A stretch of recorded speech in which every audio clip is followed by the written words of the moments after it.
There they can't. Up there they can't. Right, the nation speaks, but the Prime Minister doesn't want to listen.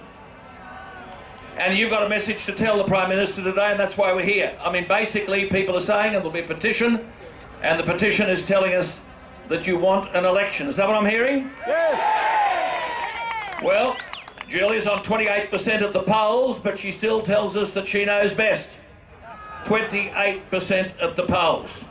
Now, the convoy of no confidence. I must say, I want to congratulate you all. You've come for miles and miles. I mean, you put your hand in your pocket to be able to afford to come here. When you stuck your hand in your pocket, Julia already had hers in there. And because it's going to cost you people by 2014, heavy vehicle users, $510 million. $510 million a year by 2014, the carbon tax. And that's primarily why people are here, and they want to be heard. I mean, at the end of the day, where are the people, by the way, from Port Hedland? Where are the people from Port Hedland? They're coming. They're still not here. Who's here from Barnaby? Who's here from Convoy? Well done, you've come from everywhere. Who's here from Rocky? Do we have are there people still to get here, are there? Yes.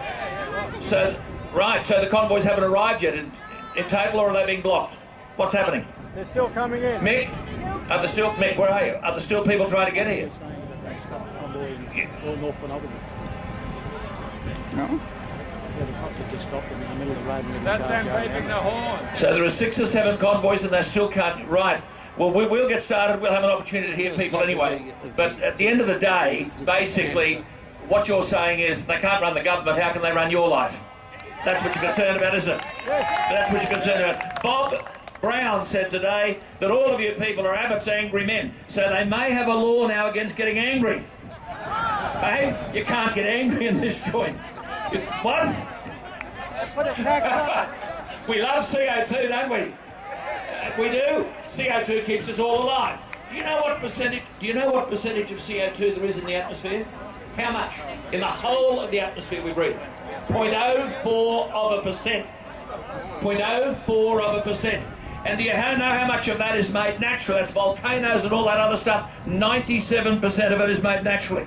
3% worldwide is created by human beings and cows breaking wind. But 1.5% is created by Australians, and for all of this we've got a carbon tax.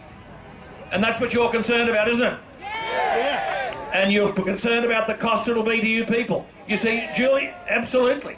Julia Gillard tells us, I mean, the heavy vehicle industry, it'll cost $510 million by 2014.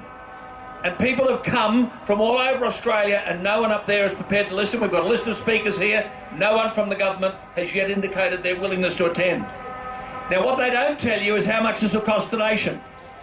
If you add up between 2014 and 2050, the cost to the nation in aggregate, it'll cost $1.3 trillion between 2040 and 2050, and that is the total GNP, the total product of the nation in any given year. They won't tell you that. $1.3 trillion. And then they say, of course, it'll only be paid for by the 500 biggest polluters. Well, people in the vegetable industry, the dairy industry, the beef cattle industry are all going to pay. Every person who uses electricity is going to pay. The retail outlet, the furniture shop, the cafe, the restaurant are all going to pay. And so that's why we're here today, to make it quite clear that this thing which they say they've got the numbers to get through the parliament, that this thing has got to be stopped in the interests of the nation. And it's because of the carbon tax that Julia Gillard is at 28% in the polls. You're saying democracy is dead. It's got to be dead. When a Prime Minister with 28% support keeps telling us that she knows best. When a party with 28% support keeps telling us that it's entitled to govern. When you've got independents who are supposedly supporting the government and can't see that the government doesn't represent the will of the people. It's democracy that's on the rack, which is why you people have come here today. From Cammerwheel and Billawheeler and Dirranbandy and Gladstone and Mount Isa, Port Hedland, Darwin, Melbourne, Perth, from all over the country. This is a national statement, but the people who represent the nation behind us don't want to hear what you have to say. Now, what we are saying, really, to Julia Gillard, to the Prime Minister, is a very simple message. Julia, go away. Go away, Julia. Get out of our lives, Julia. Is that what we're saying? Go, let's hear from you. Go away, Julia. Get out of our lives, Julia. She wants to run the broadband. She wants a carbon tax. She wants a tax on being angry. Wherever you turn, well, that's it. There's going to be a tax on being angry. These rabbits angry men. So Bob Brown said. Is Bob Brown the Prime... Is he the Prime Minister? What? Bob Brown? Is he running the joint, is he? Bob Brown? Bob Brown? Did you notice today, and many of you people have come here because of the detention centre issue. Do you know when John Howard was booted out by Kevin Rudd, how many people there were in detention across Australia? How many asylum seekers in detention? 6. 6. The current boat to arrive is the 99th since Julia Gillard became Prime Minister.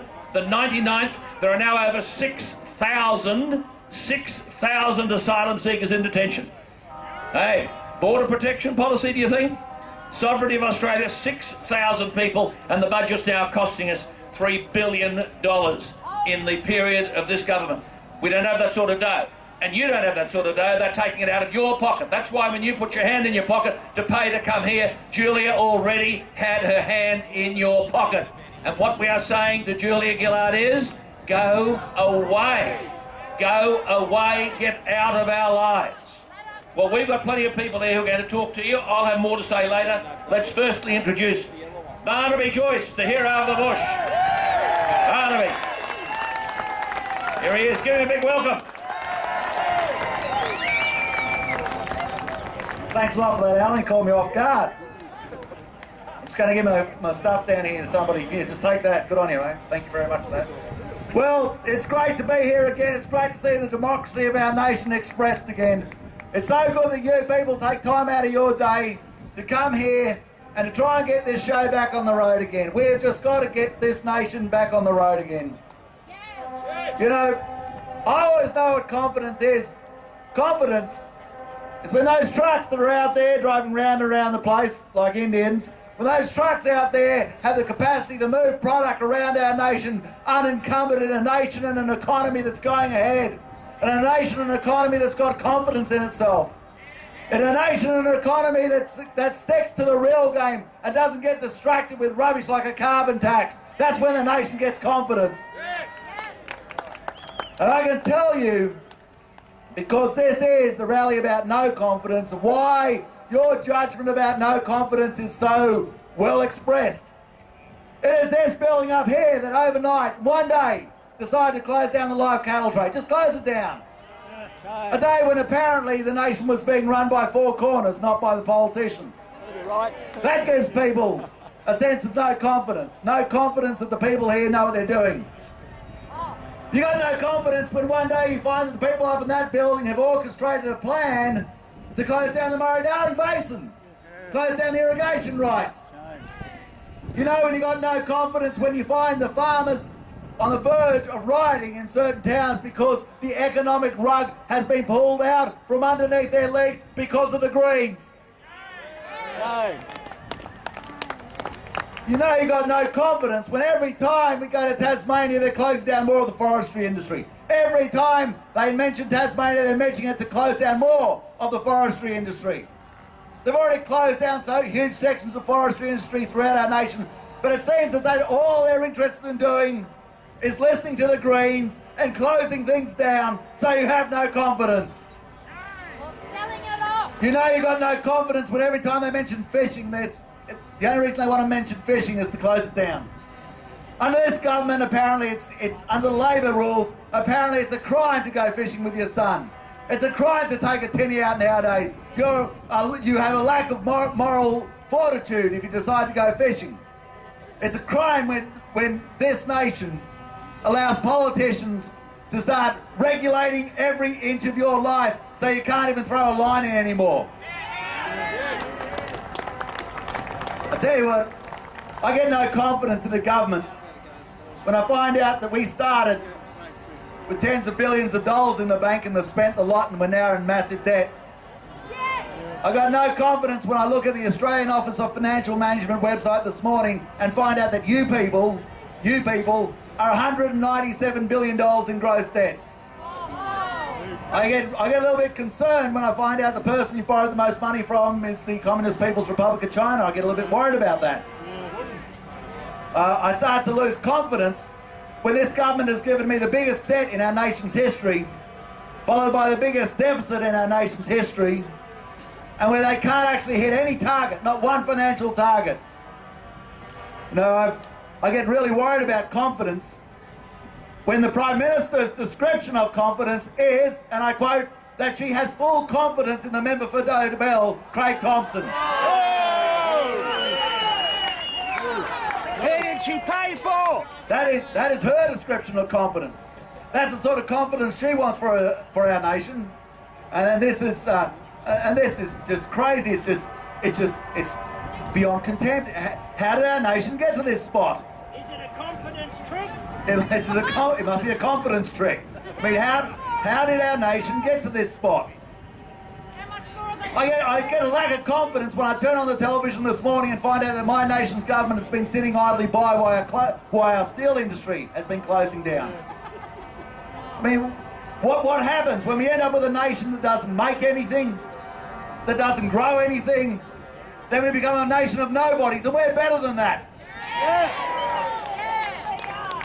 But everything this government does, it's like their desire in life. They will have success when everybody is on social security. They'll be happy about it then. You know, what we really want to know is what does the Labor Party stand for anymore? Bugger all. What do they stand for? What's happened to them? Socialisation. What's happened to the party that once had Curtin, that had Chifley, that had Giants? What have they done now? They've given us Julia Gillard. And now we've got what we see in Australia. The Australian people are just so upset that they're not being listened to. It's just like the government has become belligerent. And the pinnacle of belligerence, the absolute pinnacle of belligerence, the pinnacle of arrogance, is to introduce a new tax because that you believe from a room up there you can cool the temperature of the globe. That is truly amazing. Truly amazing. Who did the member for Dobell pay for? So, I mean, how does this work? So, every time we want to get the place to get colder, we put up taxes. Is that how it works? As I've always said, if taxes made the world get colder, the place would be an icebox. Maybe they raised it. It was cold last night. Maybe they put up some taxes yesterday, made it all a bit colder for us. But we can't go on like this. This is out of control. This is the most bizarre government this nation's ever had. And today, I mean, when are they actually going to make a stand? When are we going to see them actually represent the people, the real people? What about the steel workers out there today? The steel workers thinking that they're about to lose their job. The steel workers, what's Paul Howe's got to say to them? We're the union! Paul Howe's, you know whose problem it is that those steel workers have lost their job if you listen to Paul Howe's? Apparently it's that we don't have a mining tax. That's why they lost their job. That's what Paul Howe has to say. What an interesting concept. See, a tax is a cure for everything for them. See, every problem on earth, they'll fix it with a tax. They'll fix it with a tax. We'll get rid of the hospitals. We'll just create, I don't know, departments of the Australian Taxation Office. We'll fix everybody up. But we have got to get this nation back on the rails. We've got to do it, ladies and gentlemen. Last week alone, you people borrowed an extra $2.5 billion. Just last week. Just last week. How long do you think that can go on for? How long do you think you can keep borrowing money like that for? How long before the problems you see overseas become the problems you see here? Well, that's why people are turning up. That's why the Australian people are turning up. That's why the Australian people are turning up and saying, you know, I've got to start taking my own nation's democracy back into hand. I have a responsibility to go to Canberra to try to move this government out. And I'm going to ask for one thing from you, ladies and gentlemen, just one thing. No, I'm going to ask two, because I'm greedy. The first thing is do not lose confidence. Do not lose confidence in yourself, because Australia is about you. Just keep yourself fired up. Just keep yourself fired up for me, please. Keep working. Keep going, please, keep going. No matter how tired you get, no matter how run down you get, you got to just keep doing it because you're doing it for your country, okay? You got to do it for your country. You got to keep fired up. And for the grand. The other thing I want you to do is this. In a democracy, people can do what they like. No one owns you in a democracy. In that building, you are free. You are free to do what you want. So I ask those members who are considering voting for this carbon tax to do the honourable thing and cross the floor.